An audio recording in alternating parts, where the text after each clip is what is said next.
মৰমৰ ছাত্ৰ ছাত্ৰীসকল, আজিৰ এই ভিডিঅ'টোত আমি আলোচনা কৰিম তোমালোকৰ 10 ফেব্ৰুৱাৰী তাৰিখে হ'বলগীয়া এছামিছ MIL-ৰ মেট্ৰিক পৰীক্ষাৰ কেনেকুৱা ধৰণৰ প্ৰশ্ন আহিব। ইয়াৰ আগতে মই আৰু এটা মডেল কুৱেশ্যন পেপাৰ আলোচনা কৰিছোঁ 100% এনচাৰৰ সৈতে। মৰমৰ ছাত্ৰ ছাত্ৰীসকল, মেট্ৰিক পৰীক্ষা হৈ যোৱাৰ লগে লগে 7002824673 এইটো নম্বৰত তোমালোকে কুৱেশ্যন পেপাৰটো PDF আকাৰে পঠাই দিবা। মই তোমালোকক লগে লগে 100% সলিউশ্যন কৰি দি দিম।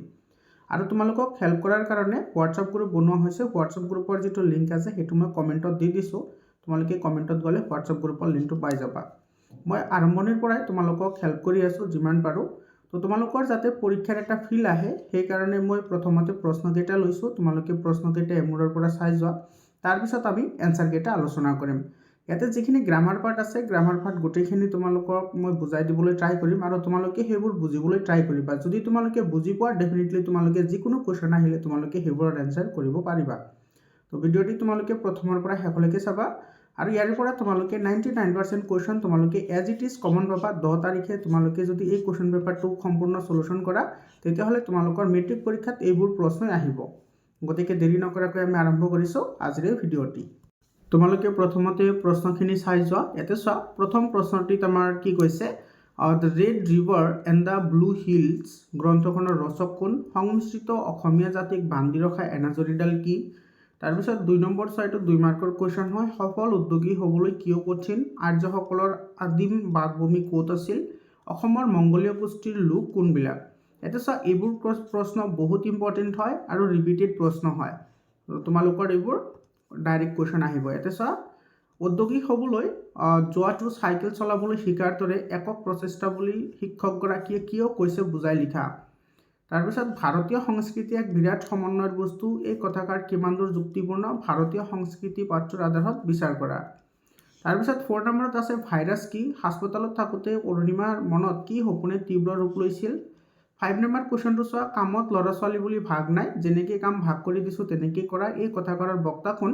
তেওঁ কিয় এই কথাষাৰ ক'বলগীয়া হৈছিল? আতিগুৰি বাঢ়ি লিখা। চব বহুত ইম্পৰ্টেণ্ট কুৱেশ্যন হয়, বহুত ইম্পৰ্টেণ্ট হয় এইবোৰ প্ৰশ্ন। 6 নম্বৰ কুৱেশ্যনটো চোৱা, ইণ্টাৰনেটৰ মিঠা সুবিধাৰ লগতে তিতা অসুবিধাও আছে, কথাষাৰৰ বক্তা কোন? ইণ্টাৰনেটৰ সুবিধা আৰু অসুবিধাৰ বিষয়ে পাঠৰ আধাৰত বুজাই লিখা। তাৰপিছত অৰুণিমাৰ সপোন পূৰণ কৰাৰ ক্ষেত্ৰত বাছেন্দ্ৰী পালে কেনেদৰে সহায় কৰিছিল বুজাই লিখা। এইটো চোৱা, বহুত ইম্পৰ্টেণ্ট কুৱেশ্যন হয়।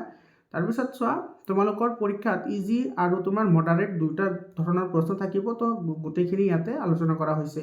পল আৰু পাহি কোন কোন শ্ৰেণীত পঢ়ে? পাৰস্বত ত্ৰিভুমুখী প্ৰাৰ্থীৰ লেখক কোন?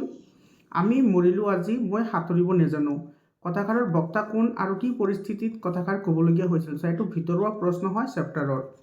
তাৰপিছত তোমাৰ 9 নম্বৰ শিক্ষক শিক্ষয়িত্ৰী অৰণ্য দৰ্শনৰ কাৰ্যসূচী কিয় বাতিল কৰিব খুজিছিল? ইয়াৰ পিছৰ পৰিস্থিতি কি হ'ল? বহলাই লিখা। তাৰপিছত 1979 চনৰ ধৰ্মীয় বিপ্লৱে ইৰাণৰ ৰাজনীতিৰ কি অৰ্থনৈতিক প্ৰভাৱ পেলাইছিল? চব বহুত ইম্পৰ্টেণ্ট কুৱেশ্যন হয়। তাৰপিছত মাধৱদেৱৰ সাহিত্যিক জীৱনৰ কীৰ্তিস্তম্ভ কি? তাৰপিছত শব্দৰ অৰ্থ লিখিছোঁ ৰহম আৰু কুতুব। 11 নম্বৰ তোমাৰ পাঠ্যত বৰগীত কাৰ দ্বাৰা ৰচিত? বৰগীতটি কবি কিহত আতুৰ হোৱা বুলি কৈছে? এইটো চাই ইম্পৰ্টেণ্ট হয়। মক্কাৰ দুৱাৰত চাহত তিৰিবেণীৰ ভাত, বেহাব নোৱাৰে তাত মায়াই ভেটে ভাত। মক্কা ক'ত আছে আৰু ই কিয় বিখ্যাত? তাৰপিছত চোৱা, পানী মৰে পিয়াসত অগ্নি মৰে জাৰত, খুদা ৰচুল লুকাই আছে মুমিনৰ আঁৰত। কথাটোৰ ভাৱ বিশ্লেষণ কৰিব লাগে। তাৰপিছত 13 নম্বৰত বিহুগী কবি কাক কোৱা হয়? অঘৰী আত্মাৰ কাহিনীৰ উপন্যাসৰ ৰচক কোন? আচ্ছা, এইটো তোমাৰ মই অসমীয়াৰ পৰা দিছে এইখিনি। মানুহজনে নিজৰ ঘৰৰ পদূলি ক'ত বিচাৰিছিল? তাৰপিছত চোৱা, সুন্দৰ ৰূপ ধ্যান কৰিবলৈ কবিয়ে ভক্তবৃন্দক কিয় আহ্বান জনাইছে বুজাই লিখা। অসমৰ পুৰুষ নাৰীকে কেনেদৰে ৰণলৈ ওলাই আহিছিল? নিজৰ ভাষাৰে লিখা। সাতমহলীয়া ঘৰৰ বাহিৰত ৰৈ থকা মানুহজনে কবিৰ সৈতে কি কথা পাতিছিল? তোমাৰ নিজৰ ভাষাৰে লিখা। তাৰপিছত আছে মোহক কৃষক বেনু অনাহত ছন্দে গাই মহামহীৰ গান, মুহ তন্দ্ৰালক জেঠি উঠা ভক্তবৃন্দ সুন্দৰৰ কৰা ৰূপত ধ্যান। ব্যাখ্যা কৰা। নাইবা এইটো চোৱা, বৰ শান্তিত আছোঁ এই প্ৰজাতিত, কোনে কিয় এনেদৰে কৈছিল বুজাই লিখা। তাৰপিছত চোৱা, ইয়াতে যিখিনি তোমাৰ গ্ৰামাৰ পাৰ্ট আহিছে, বেক বাক্য সহ সমাসৰ নাম লিখিব লাগে। তলসৰা, নিশাচৰ, সিংহাসন, দেৱালয়। তাৰপিছত সন্ধি ভাঙিবলৈ দিছে গায়ক, উচ্চাৰণ, প্ৰত্যাখ্যা, দিগন্ত। তাৰপিছত জটিল বাক্য সৰল বাক্যলৈ নিবলৈ দিছে, যি ছাত্ৰ শিক্ষকক সন্মান নকৰে তাৰ শিক্ষাই বৃথা। তাৰপিছত চোৱা, নত্যবিধি সত্যবিধিৰ ওপৰত প্ৰশ্ন আহিছে, প্ৰাণ, বৰষুণ, বৃষভ আৰু বিশিষ্ট। যথাস্থানত জ্যোতিচিহ্ন বহুৱা, তোমাৰ নাম কি? তাৰপিছত তোমাৰ অৰ্থ হোৱাকৈ বাক্য ৰচনা কৰিবলৈ দিছে অপাৰ সমুদ্ৰ, আউলি বাউলি, আলপ ইচান ধৰা, আজম নিজম। তাৰপিছত বিপৰীত শব্দ উপস্থিত, চেতন, এতিয়া, নিৰাকাৰ। আৰু এটা শব্দত প্ৰকাশ কৰা যাৰ একোৱেই নাই, যাক বুজিব নোৱাৰি, মাটিৰ নিচেই সৰু কেটেলি, চেলেকি খোৱা বস্তু। তাৰপিছত আছে প্ৰত্যয় চোৱা, দয়ালু, অসমীয়া অনাতাঁৰ, সাধুতা। আৰু সমাৰ্থক শব্দ দিন আৰু সূৰ্য। তাৰপিছত চোৱা ভাৱ সম্প্ৰসাৰণ কৰা, এইটো লাগি থাকিলে মাগি নাখায়, এইটো বহুত ইম্পৰ্টেণ্ট হয়। ঠিক আছে। তাৰপিছত এইটো খ নম্বৰ, এইটো তোমাৰ আবেদন লিখা, এইটো কেনেদৰে লিখিব লাগে আৰু তোমালোকে কেনেকুৱা ধৰণৰ চেঞ্জ কৰিবা, সেই গোটেইখিনি কথা আমি এনচাৰত আলোচনা কৰিম। তাৰপিছত চোৱা এইখিনি আছে তক্ষশিলা বিশ্ববিদ্যালয়ৰ 4জন প্ৰখ্যাত ছাত্ৰৰ নাম লিখা, বিখ্যাত পাত্ৰীৰ ৰচক কোন, অভিমন্যুৰ মাতৃৰ নাম কি। তাৰপিছত তক্ষশিলালৈ কোন দেশৰ পৰা ছাত্ৰ আহিছিল, নাগাৰ্জুন কোন হয়, তেওঁ ক'ত আৰু কি কৰিছিল। অৰ্জুনে যুদ্ধক্ষেত্ৰলৈ গৈ কাক দেখা পালে, পাণ্ডৱসকল কি কি শংখ বজাইছিল। তাৰপিছত আছে চোৱা এইটো তথাপি তুষাক দেখান্ত ধৰত উৰি যায় মোৰ জীও, কোনে কাক দেখি ভয়তে যি উৰি যায় বুলি কৈছে বুজাই লিখা। এইটো বহুত ইম্পৰ্টেণ্ট কুৱেশ্যন হয়। তাৰপিছত আজিকালিৰ শিক্ষাৰ লগত প্ৰাচীন কালৰ ভাৰতৰ শিক্ষাৰ মূল পাৰ্থক্যৰ কথা বহলাই আলোচনা কৰা। অম্বিকাগিৰি ৰায়চৌধুৰীক কি আখ্যা দিয়া হৈছে, বামন, কাৰাবতাৰ, সাতামপুৰুষীয়া, সোণৰ চোতাল, ঘৰ কিহেৰে পোত খাই আছে বুলি কবিয়ে কৈছে। তাৰপিছত ধৈৰ্য আৰু ধৰ্বাই কবিতাটিৰ মূল ভাৱ লিখা। চোৱা এইবাৰ কিন্তু এইটো বহুত ইম্পৰ্টেণ্ট হয়, এই বছৰ তোমালোকৰ ধৈৰ্য আৰু ধৰ্বাই যিটো কবিতাৰ মূল ভাৱ সেইটো। চমুটকা লিখিবলৈ দিছে, বামন, দেৱহতী বা কপিল নাই বা ধৈৰ্য আৰু ধৰ্বাই কবিতাটিৰ মাজেৰে কবি অম্বিকাগিৰি ৰায়চৌধুৰীৰ স্বদেশ প্ৰেম ভাৱ কিদৰে প্ৰকাশ পাইছিল বুজাই লিখা। তাৰপিছত তোমাৰ আছে শব্দৰ অৰ্থ লিখিবলৈ দিছে, ঘৃণা, ঘৃণী, দাগ আৰু দৰদ। তাৰপিছত তোমাৰ এইটো কৈছে যে শুদ্ধ কৰিবলৈ দিছে, সি বজাৰ নাযায়। তাৰপিছত নো উপসৰ্গ ব্যৱহাৰ কৰি বাক্য সাজিবলৈ দিছে আৰু সমাৰ্থক শব্দ লিখিবলৈ দিছে, নাও, শাৰদ আৰু যামিনী। তাৰপিছত প্ৰতি উপসৰ্গ ব্যৱহাৰ কৰি বাক্য লিখিবলৈ দিছে আৰু তলত দিয়া যিকোনো দুটাৰ সূত্ৰ লিখি উদাহৰণ দিয়া। এইটো পয়াৰ, দুলৰি, ছবি আঁকা বুলি। চোৱা এই যিটো তোমালোকৰ ইয়াতে যিটো ছন্দ আছে, সেই ছন্দৰ ওপৰত ইয়াতে চোৱা 4 মাৰ্ক আছে। ছন্দৰ ওপৰত মই ডাইৰেক্টলি ভিডিঅ' এটা দিছোঁ, তাতে তোমালোকে গোটেইখিনি পাই যাবা, তোমালোকে সেই ভিডিঅ'টো চাই ল'বা। গোটেইখিনি দি দিছোঁ মই, আৰু নহ'লে তোমাৰ ইয়াতেও আলোচনা কৰিম, তোমালোকে চাই ল'বা। আৰু তোমালোকে হোৱাটছআপ গ্ৰুপত জইন হ'বলৈ নাপাহৰিবা, হোৱাটছআপ গ্ৰুপৰ লিংকটো মই কমেণ্টত দি দিছোঁ, তোমালোকে হোৱাটছআপ গ্ৰুপত সকলো ইনফৰমেশ্যন পাই যাবা। ঠিক আছে, এতিয়া আহিছোঁ আমি এনচাৰলৈ। চোৱা ইয়াতে তোমাৰ চোৱা প্ৰথম যিটো প্ৰশ্ন আছিল যে আমাৰ the red river and the blue hills গ্ৰন্থখন কোনে ৰচনা কৰিছিল, এইটো ৰচনা কৰিছিল হেমবুদ্ৰুৱাই। তাৰপিছত তোমাৰ দ্বিতীয় প্ৰশ্নটো খ নম্বৰ যিটো প্ৰশ্ন আছিল সেইটো কি আছিল যে সংমিশ্ৰিত অসমীয়া জাতিক বান্ধি ৰখা এনাজৰীডাল কি আছিল, অসমীয়া ভাষা। আৰু 2ৰ যিটো ক নম্বৰ প্ৰশ্ন আছিল সেইটো কি আছিল যে সফল উদ্যোগী হ'বলৈ কিয় কঠিন। এইটো বহুত ইম্পৰ্টেণ্ট কুৱেশ্যন হয়, মোষ্ট ইম্পৰ্টেণ্ট কুৱেশ্যন হয়। আৰু এইটোৰ এনচাৰ তোমালোকে এনেদৰে লিখিবা, এজন সফল উদ্যোগী হ'বলৈ হ'লে ব্যক্তি এজনে ভালেখিনি গুণৰ অধিকাৰী হ'ব লাগে, ধৈৰ্য, একাগ্ৰতা, নিয়মানুৱৰ্তিতা, সময়ানুৱৰ্তিতা, আত্মবিশ্বাস, হাৰ নমনা মনোবৃত্তি আদি সফল হোৱাৰ পূৰ্ব চৰ্ত। তাৰপিছত লিখিবা সকলোৰে এই গুণবোৰ নাথাকে, সেইবাবে সফল উদ্যোগী হোৱাটো অতি কঠিন কাম। খাওঁতে শুওঁতে উঠোতে বহোতে অনবৰতে উদ্যোগী ব্যক্তিগৰাকীয়ে নিজৰ লক্ষ্য বা সপোন সাৰ্থক কৰিবৰ বাবে নিৰবিচ্ছিন্নভাৱে কাম কৰি যাব লাগিব।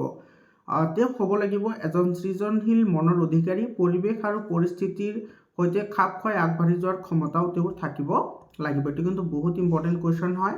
আৰু যিটো খ নম্বৰ যিটো প্ৰশ্ন আছিল সেইটো কি আছিল যে আৰ্যসকলৰ আদিম বাসভূমি ক'ত আছিল। এইটোৰ এনচাৰ লিখিবা, আৰ্যসকলৰ আদিম বাসভূমি আছিল মধ্য এছিয়া। তাৰে পৰা তেওঁলোকে প্ৰাচীন পাৰস্য বা বৰ্তমানৰ ইৰাণলৈ আহে। পাৰস্যৰ পৰা আৰ্যসকলৰ এটা ঠাল ভাৰতলৈ প্ৰব্ৰজন কৰে, তেওঁলোক ভাৰতীয় আৰ্য নামেৰে জনাজাত হয়। আৰু গ নম্বৰ আছে যে অসমৰ মংগোলীয় গোষ্ঠীৰ লোক কোনবিলাক। তো অসম তথা উত্তৰ পূব ভাৰতৰ অতীজৰে পৰা মংগোলীয় গোষ্ঠীৰ বাসভূমি। এই ভূখণ্ডৰ কাছাৰী, চুতীয়া, কোচ, মেচ, ডিমাচা, দেউৰী, মিচিং, বড়ো, তিৱা, কাৰ্বি জনজাতিবোৰ মংগোলীয় গোষ্ঠীৰ অন্তৰ্গত। 3ৰ যিটো ক নম্বৰ যিটো প্ৰশ্ন আছিল সেইটো কি আছিল যে উদ্যোগী হ'বলৈ যোৱাটো চাইকেল চলাবলৈ শিকাৰ দৰে একক প্ৰচেষ্টা বুলি শিক্ষকগৰাকীয়ে কিয় কৈছে বুজাই লিখা। এইটো কিন্তু বহুত ইম্পৰ্টেণ্ট হয়।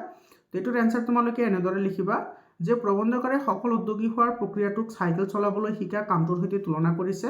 প্ৰথমতে চাইকেল চলাবলৈ শিকোঁতে চাইকেলৰ পৰা পৰি বহুতৰে হাত ভৰি ছাল বাকলি এৰাই যায়, কাৰোবাৰ পৰি হাত ভৰিও ভাগে।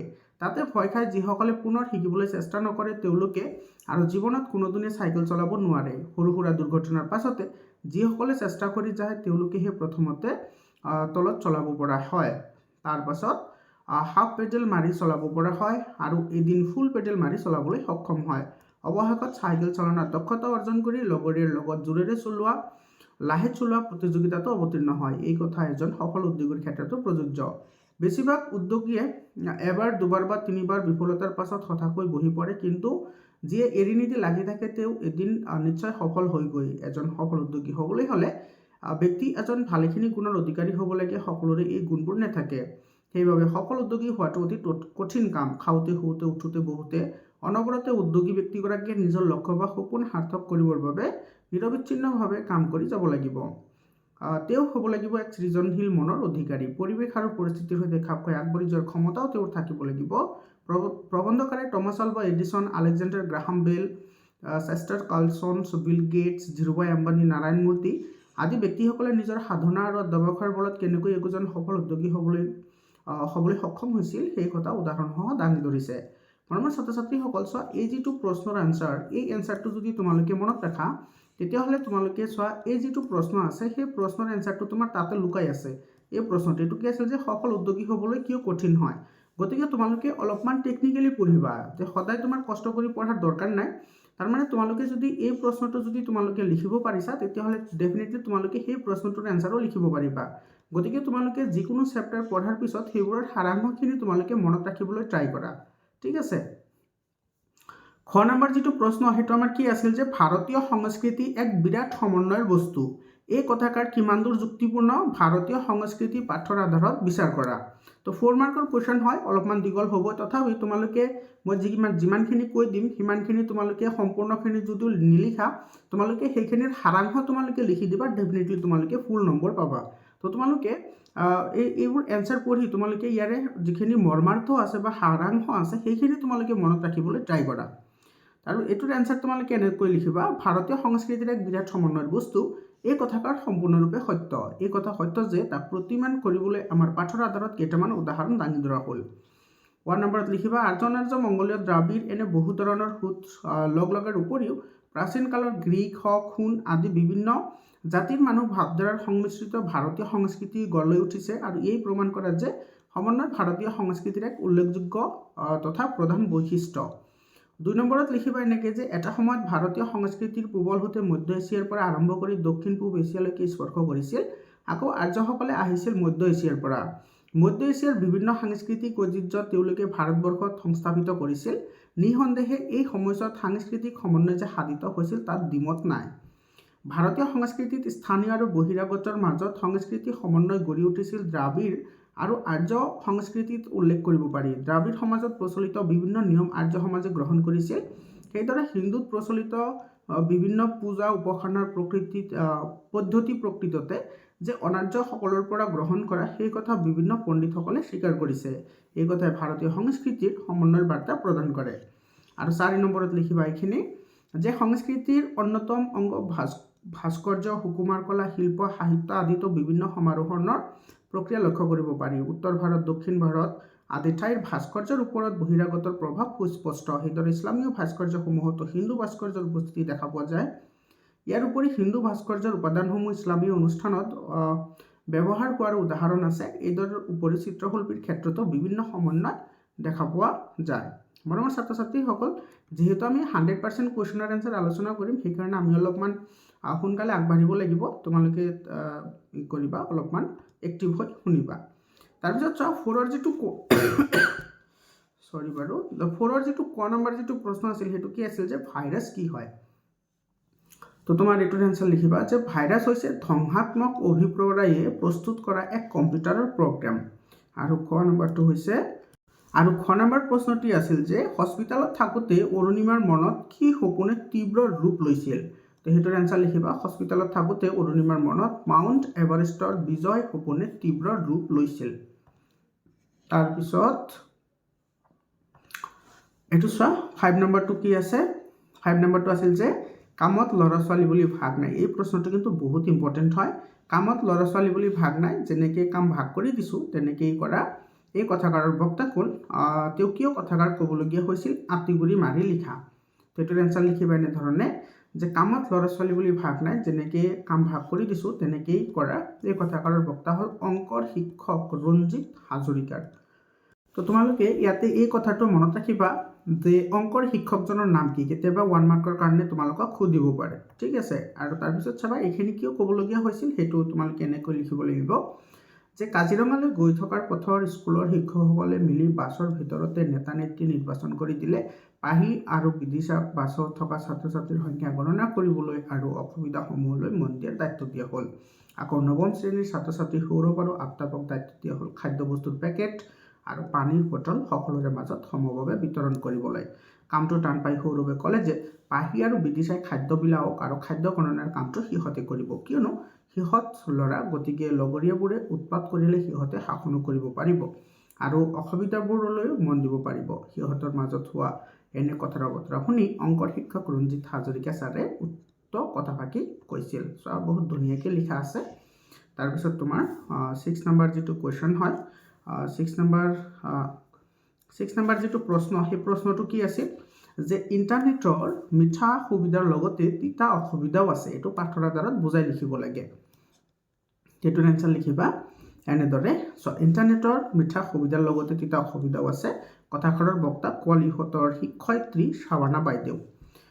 কোৱালিৰ দেউতাকে তাইৰ জ্ঞানৰ পৰিসৰ বৃদ্ধি হোৱাৰ উদ্দেশ্যে কম্পিউটাৰ এটা আনি দিছিল আৰু তাত ইণ্টাৰনেটৰ সংযোগ কৰি দিছিল। লাহে লাহে ইণ্টাৰনেটৰ জগতখনত কোৱালি এনেদৰে সোমাই পৰিল যে বাকী সকলোবোৰ তাই পাহৰি যোৱাৰ উপক্ৰম হ'ল।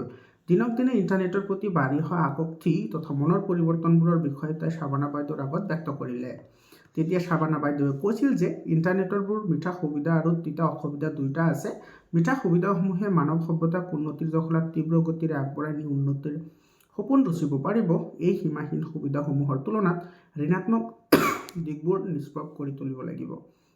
এই লক্ষ্যত পূৰ্ণমাত্ৰাই সফলতা তেতিয়াহে লাভ কৰিব পৰা যাব যেতিয়া সেই বেয়া দিশ তথা কুব্যৱহাৰৰ পৰা আঁতৰি থাকিবলৈ সকলো দৃঢ় প্ৰতিজ্ঞ হ'ব। বৰ্তমান প্ৰজন্মই ফেচবুক, হোৱাটছএপ আদি ছ'চিয়েল মিডিয়াৰ জগতখনত সোমাই পৰিছে। ইয়াৰ ফলত তেওঁলোকে কিতাপৰ জগতখনৰ পৰা আঁতৰি অহাই নহয়, খেলা ধূলা আদিৰ প্ৰতিও অনাসক্ত হৈ পৰিছে। মোবাইলত থকা WhatsApp, Twitter, YouTube, Facebook, Instagram আদিৰ দ্বাৰা বহুতো মিছা বাতৰি প্ৰচাৰ হয়। এজনে আনজনলৈ প্ৰেৰণ কৰা কিছুমান মিছা বাতৰিয়ে সমাজত ভয়ানক সমস্যাৰো সৃষ্টি কৰে। গতিকে এই ক্ষেত্ৰত ব্যৱহাৰকাৰীসকল সচেতন হোৱা উচিত। বেয়াখিনি তথা তিতাখিনি বৰ্জন কৰি মিঠাখিনি ভোগ কৰাই ইয়াৰ প্ৰধান লক্ষ্য হোৱা উচিত। মৰমৰ ছাত্ৰ ছাত্ৰীসকল, ইয়াতে যিখিনি এনচাৰ আছে এই কথাখিনি তোমালোকে যিহেতু আজিকালি ইণ্টাৰনেটৰ লগত জড়িতই হয়, গতিকে তোমালোকে নিজেও বনাই লিখিব পাৰিবা। তো তোমালোকে যদি গোটেইখিনি শুনিছা, ডেফিনেটলি তোমালোকে নিজেও বনাই লিখিব পাৰিবা। ইয়াতে যিটো নাইবা প্ৰশ্ন আছে, সেই নাইবা প্ৰশ্নটো কি আছিল যে অৰুণিমাৰ সপোন পূৰণ কৰাৰ ক্ষেত্ৰত বাছেন্দ্ৰী পালে কেনেকৈ সহায় কৰিছিল। এইটো কিন্তু ইম্পৰ্টেণ্ট প্ৰশ্ন হয়, বহুত ইম্পৰ্টেণ্ট হয়। তো এইটোৰ এনচাৰ লিখিব এনেধৰণে।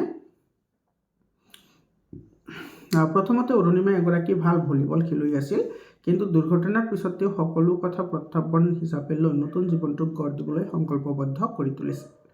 হস্পিটেলৰ বিচনাত শুই থাকোঁতে তেওঁৰ মনত হিমালয়ৰ শৃংগলৈ উঠাৰ সপোন তীব্ৰ হ'বলৈ ধৰিলে।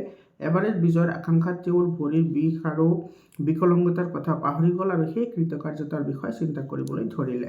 তাৰ বাবে তেওঁ সঠিক পৰামৰ্শ বিচাৰি এভাৰেষ্ট বিজয়ী বাছেন্দ্ৰী পালৰ ওচৰলৈ পালেগৈ। বাছেন্দ্ৰী পালে অৰুণিমাৰ সকলো কথা সহমৰ্মিতাৰে শুনিলে। অৰুণিমাৰ দুচকুৰ সপোন, প্ৰত্যাহ্বান আৰু আত্মপ্ৰত্যয়ৰ ভাৱে বাছেন্দ্ৰী পালৰ মনতো বিশ্বাস জগালে যে সঠিক প্ৰশিক্ষণ আৰু সাহস পালে এইগৰাকী ছোৱালীয়ে নিশ্চয় এদিন লক্ষ্যত উপনীত হ'ব পাৰিব। বাছেন্দ্ৰী পালৰ অনুপ্ৰেৰণাত অৰুণিমাই এখন কৃত্ৰিম ভৰি আৰু লুৰ ৰড সোমাই থকা আনখন ভৰিৰে মনত অদম্য উৎসাহ আৰু দুচকুত হেজাৰ সপোন লৈ উত্তৰকাষী হৈ থকা ইকো এভাৰেষ্ট এক্সপেডিশ্যন গ্ৰুপত যোগ দিয়ে। টাটা ষ্টীল এডভেঞ্চাৰ ফাউণ্ডেশ্যনে চলোৱা অনুশীলন কেম্পত এভাৰেষ্ট বিজয়ী বাছেন্দ্ৰী পালৰ তত্ত্বাৱধানত অৰুণিমাই প্ৰশিক্ষণ লাভ কৰে। আৰু 7 নম্বৰ কুৱেশ্যনটো, 7ৰ ক নম্বৰ প্ৰশ্নটো আছিল যে পল আৰু পাহি কোন শ্ৰেণীত পঢ়ে। তো পল 9ম শ্ৰেণীত পঢ়ে আৰু পাহি 8ম শ্ৰেণীত পঢ়ে। আৰু পাৰসত এভুমুখী পাত্ৰীৰ লেখক হৈছে তোমাৰ ৰথীন্দ্ৰনাথ গোস্বামী। সেইটো খ নম্বৰ এনচাৰটো হ'ব। আৰু 8 নম্বৰ যিটো কুৱেশ্যন আছিল সেইটো কি আছে যে আমি মৰিলোঁ আজি, মই সাঁতুৰিব নাজানো। কথাষাৰৰ বক্তা কোন আৰু কি পৰিস্থিতিত কথাষাৰ কৈছিল। এইটো কিন্তু বহুত ইম্পৰ্টেণ্ট কুৱেশ্যন হয়। এইটো তোমালোকে জানাই কোনে কৈছিল। যেতিয়া তোমাৰ আফতাব আৰু সৌৰভে নাওখন তোমাৰ কাকো নজনোৱাকৈ লৈ গৈছিল, তেতিয়া তোমাৰ এটা মেটেকা থকা পুখুৰীৰ ভিতৰত সোমাই পৰিছিল। তেতিয়াই তোমাৰ সৌৰভ নামৰ ল'ৰাজনে কথাষাৰ কৈছিল, হয়নে? তো এইটো চোৱা, কাজিৰঙা ভ্ৰমণলৈ যাওঁতে পল, আফতাব আৰু সৌৰভে মনে মনে গৈ অৰণ্যৰ মাজৰ বিলত থকা নাও এখনত উঠিল। তলিত ফুটা নাওখনেৰে পানী সোমাই আহিল আৰু নাওখন মেটেকাৰ মাজত সোমাই পৰিল। সিহঁতে সাঁতুৰিব নাজানিছিল। নিশ্চিত বিপদৰ মুখত পৰি সৌৰভে অসহায়ভাৱে উক্ত কথাষাৰ উল্লেখ কৰিছিল। বহুত ইম্পৰ্টেণ্ট হয় প্ৰশ্নটো। তাৰপিছত তোমাৰ 9 নম্বৰ কুৱেশ্যনটো কি কৈছে চোৱা। 9 নম্বৰত কি আছিল যে শিক্ষক শিক্ষয়িত্ৰীসকলে অৰণ্য দৰ্শনৰ কাৰ্যসূচী কিয় বাতিল কৰিব বিচাৰিছিল, ইয়াৰ পিছৰ পৰিস্থিতি কি হ'ল বহলাই লিখা। তো সেইটোৰ এনচাৰ এনেদৰে লিখিবা। চোৱা, পল আফতাব আৰু সৌৰভে আৱাসৰ বাহিৰত ঘটোৱা ঘটনাটো সকলোৰে মাজত বিয়পি পৰিল, কিন্তু লগে লগে সিহঁতক কোনেও একো নক'লে। নিশা ভাত খোৱাৰ পৰত এখন সভা বহিল। সভাত প্ৰথমতে সেই অৰণ্য যাত্ৰাৰ দলপতি হাজৰিকা ছাৰে পলহঁতৰ অপকৰ্মৰ কথাটো সদৰি কৰিলে। তেওঁ দুখেৰে ক'লে যে তেওঁলোকৰ মৰমৰ ছাত্ৰ তিনিজনে শিক্ষক শিক্ষয়িত্ৰীসকলক অৱমাননা কৰিছে। তদুপৰি তেওঁলোকৰ অপকৰ্মৰ ফলত বিদ্যালয়খন বদনামৰ পৰা কথমপিহে ৰক্ষা পৰিল। হাজৰিকা ছাৰে ক'লে যে এনে পৰিস্থিতিত ছাত্ৰ ছাত্ৰীসকলৰ নিৰাপত্তাৰ কথা চিন্তা কৰি অৰণ্য যাত্ৰা সামৰি পেলাই ঘৰলৈ উভতি যোৱাৰ সিদ্ধান্ত লৈছে। হাজৰিকা ছাৰৰ মন্তব্য শুনি কোঠাটোত কাহ পনীত জিন যোৱা অৱস্থা হ'ল। সিহঁতৰ প্ৰতি সকলোৰে মন খং আৰু ক্ষোভেৰে ভৰি পৰিল। হঠাৎ পাহি নামৰ ছাত্ৰীগৰাকীয়ে যুক্তি দাঙি ধৰি ক'লে যে দুজনমান ছাত্ৰৰ অপকৰ্মৰ বাবে বাকীসকলৰ আশাত চেঁচা পানী ঢলাটো উচিত নহয়, বৰঞ্চ যি দুখ কৰিছে তেওঁলোকৰ কাইলৈৰ কাৰ্যসূচীৰ পৰা বাদ দিয়া হওক। তো পাহিৰ কথা সকলোৱে সমৰ্থন কৰিলে। তেতিয়া পালে সিহঁতৰ বাবে সকলোৰে যাত্ৰা যাতে অসফল নহয় তাৰ বাবে যিকোনো শাস্তি মূৰ পাতি ল'বলৈ প্ৰস্তুত হ'ল। পলৰ কথা শুনি সকলো আকৌ নীৰৱ হৈ পৰিল আৰু অলপ সময় পিছত সিদ্ধান্ত জনাব বুলি ক'লে। পৰৱৰ্তী সময়ত আটাইকেইজন শিক্ষক শিক্ষয়িত্ৰীয়ে আলোচনাৰ আঁত ধৰি হাজৰিকা ছাৰে ঘোষণা কৰিলে যে পলহঁতৰ গৰ্হিত কাৰ্যটোৰ বিষয়ে প্ৰতিগৰাকী ছাত্ৰ ছাত্ৰীয়ে একোখনকৈ ৰচনা লিখিব লাগিব। তেতিয়াহে পুৱালৈ পুনৰ অৰণ্য যাত্ৰাৰ কাৰ্যসূচী হাতত লোৱা হ'ব। তেতিয়া তেওঁলোকৰ মন আকৌ আনন্দ ফূৰ্তিৰে ভৰি পৰিল। আৰু খ নম্বৰ যিটো প্ৰশ্ন আছিল সেইটো কি আছিল যে 1979 চনৰ ধৰ্মীয় বিপ্লৱে ইৰাণৰ ৰাজনীতিৰ অৰ্থনীতিত কি প্ৰভাৱ পেলাইছিল। তো সেইটোৰ এনচাৰ লিখিবা এনেধৰণে। 1979 চনত ইৰাণৰ এটা ধৰ্মীয় বিপ্লৱ সংঘটিত হয়। এই বিপ্লৱৰ নেতা আছিল ইমাম আয়াতুল্লাহ খোমেনি। বিপ্লৱৰ ফলস্বৰূপে 1979 চনৰ 1 এপ্ৰিলৰ পৰা ইৰাণে ইছলামিক গণতন্ত্ৰ হিচাপে স্বীকৃতি লাভ কৰে। ধৰ্মীয় বিপ্লৱে দেশখনৰ আভ্যন্তৰীণ ব্যৱস্থাৰ আমূল পৰিৱৰ্তন আনি দিলে। শ্বাহৰ শাসনকালত ইৰাণৰ আদব কায়দা পশ্চিমীয়া দেশৰ দৰে হৈ পৰিছিল। এতিয়া দেশখনত কঠোৰ ইছলামিক ৰীতি নীতি প্ৰৱৰ্তন কৰা হ'ল। আমেৰিকা তেওঁলোকৰ শত্ৰুৰ দৰে হৈ পৰিল। আগবঢ়া দেশবোৰৰ সৈতে বৈদেশিক নীতিগত পাৰ্থক্যৰ বাবে ইৰাণৰ ব্যৱসায় বাণিজ্য হ্ৰাস পালে। সুন্নী অধ্যুষিত ইৰাণৰ সৈতে চিয়া অধ্যুষিত ইৰাণৰ দীঘলীয়া যুদ্ধত দুয়োখন দেশৰে প্ৰচুৰ ক্ষতি হয়। এই সময়তে জুৰি আমেৰিকান নৌসেনাৰ সৈতেও যুদ্ধ হ'ল। এনেবোৰ কাৰণত দেশখন বহু পিছুৱাই গ'ল। আমেৰিকান প্ৰত্যাহ্বান জনাবলৈ ইৰাণে পাৰমাণৱিক গৱেষণাত গুৰুত্ব দিবলৈ ধৰিলে।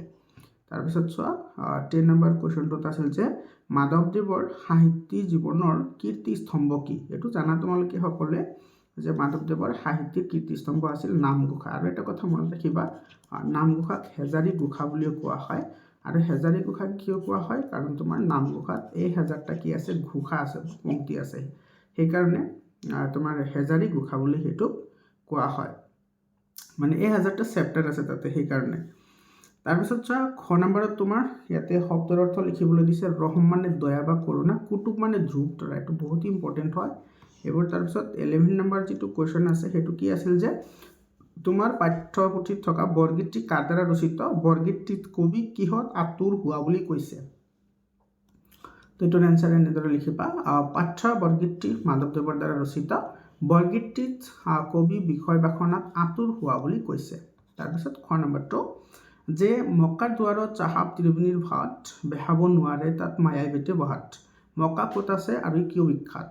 এইটো লিখিবা এনেদৰে। মক্কা চৌদি আৰবৰ ৰাজধানী চহৰৰ। ই বিশ্বৰ মুছলমানসকলৰ কেন্দ্ৰীয় তীৰ্থস্থান। জীৱনত অন্ততঃ এবাৰ মক্কালৈ হজ কৰিবলৈ যোৱাটো মুছলমানসকলৰ অৱশ্য কৰ্তব্য বুলি ধৰা হয়। 12 নম্বৰ কুৱেশ্যনটি চোৱা। 12 নম্বৰ কুৱেশ্যনটিত তোমাৰ কি কৈছে, পানী মৰে পিয়াহত অগ্নি মৰে জাৰত, খোদাৰ ৰচুল লুকাই আছে মুমিনৰ আঁৰত। এইটো তুমি ব্যাখ্যা কৰিব লাগে। চব বহুত ইম্পৰ্টেণ্ট হয়। ইয়াতে উদ্ধৃত কবিতা ফাঁকি বা কথা ফাঁকি আমাৰ পাঠ্যপুথিৰ অন্তৰ্গত জিকিৰ শীৰ্ষক পাঠটিৰ পৰা লোৱা হৈছে। চ' তোমালোকৰ যিখিনি ব্যাখ্যা কৰা থাকে তাতে তোমাৰ ভাগ কৰা থাকে, ঠিক আছে। তো তোমাৰ ইয়াতে 1 মাৰ্ক আছে, যিখিনি তুমি উদ্ধৃতি দিবা তাতে 1 মাৰ্ক আছে আৰু ইয়াতে আছে 3 মাৰ্ক। তো টোটেল তোমাৰ হৈ গ'ল কিমান 4 মাৰ্ক। তো তোমালোকে উদ্ধৃতিটো দিবই লাগিব। যদি উদ্ধৃতি নিদিয়াকৈ ডাইৰেক্টলি এইখিনি লিখি দিয়া তেতিয়াহ'লে তোমালোকে 3 মাৰ্কহে পাবা।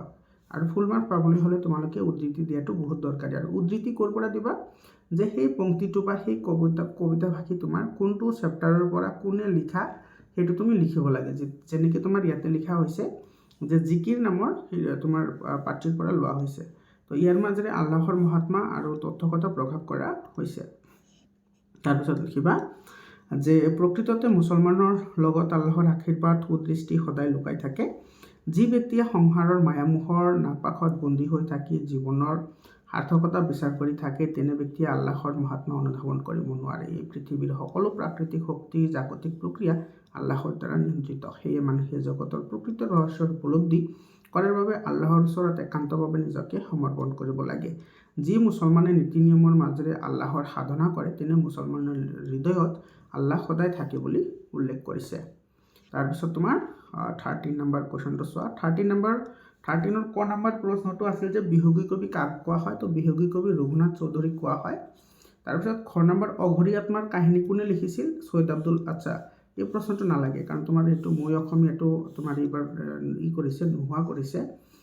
তাৰপিছত মানুহজনে নিজৰ ঘৰৰ তোমাৰ নংলামুখত বিচাৰিছিল যে, এইটো প্ৰশ্ন আছিল যে মানুহজনে নিজৰ ঘৰৰ পদূলিত ক'ত বিচাৰিছিল, এইটো নংলামুখত বিচাৰিছিল। 14 নম্বৰ কুৱেশ্যনটো চাবা, এইটো ইম্পৰ্টেণ্ট হয়।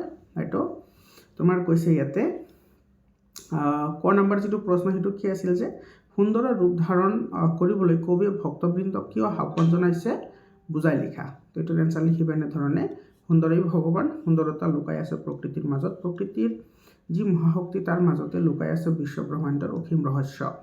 সেয়ে কবিয়ে ভক্তবৃন্দক সুন্দৰৰ ৰূপ ধ্যান কৰিবলৈ অনুৰোধ জনাইছে। সংসাৰৰ মায়ামোহত বন্দী হোৱাতকৈ একান্ত মানে সুন্দৰৰ আৰাধনা কৰি জীৱন সাৰ্থক হ'ব বুলি এই ইংগিতময় বাৰ্তা কবিয়ে দিব বিচাৰিছে।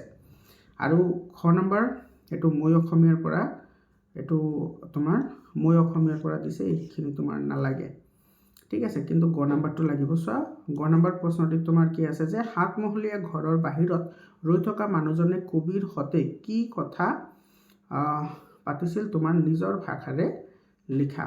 সাতমহলীয়া ঘৰৰ বাহিৰত ৰৈ থকা বৃদ্ধ মানুহজনে কবিক অচিনাকি যেন পাই চশমাৰ তলেৰে সন্দেহেৰে তেওঁলৈ চাইছিল। তাৰপিছত মানুহজনে কবিক কৈছিল যে তেওঁ বোধহয় ভাড়াঘৰ বিচাৰি আহিছে। লগতে মানুহজনে কবিক কৈছিল যে সেই ঠাইত ভাড়াঘৰ লৈ যোৱা মুঠেও শান্তিত থাকিব নোৱাৰি, মৰিলে সদাহ কৰিবলৈও তাতে যেনো মানুহ ওলাই নাহে। তাৰ বাসিন্দাসকলক ধনবলীয়া জখৰ পোৱালীৰ নিচিনা, নিজৰ বাহিৰে আন কাৰো খবৰ ল'বলৈ সিহঁতৰ সময় নাই বা আহৰি নাই। তাৰপিছত তোমাৰ 15 নম্বৰ যিটো প্ৰশ্ন সেইটো তোমাৰ চোৱা। 15 নম্বৰৰ ক নম্বৰ প্ৰশ্নটি কি আছিল, 15ৰ ক নম্বৰ প্ৰশ্নটি আছিল যে মোহিনী কৃষক বেণু অনাহত ছন্দে গায়ক মহামহীৰ গান, তুষ তন্দ্ৰালোক তেজি উঠা ভক্তবৃন্দ সুন্দৰৰ কৰা ৰূপত ধ্যান। এইটো ব্যাখ্যা কৰিবলৈ দিছে। এইটো এনেদৰে লিখিবা, বাক্য কবিতা বাখীৰ আমাৰ পাঠ্যপুথিৰ অন্তৰ্ভুক্ত ৰঘুনাথ চৌধুৰীৰ বিচৰিত প্ৰকৃতি শীৰ্ষক কবিতাটিৰ অন্তৰ্গত। এইটো তোমাৰ কাব্যাংশত ভক্তবৃন্দক সুন্দৰ আৰাধনা কৰিবলৈ কবি আহ্বান জনাইছে।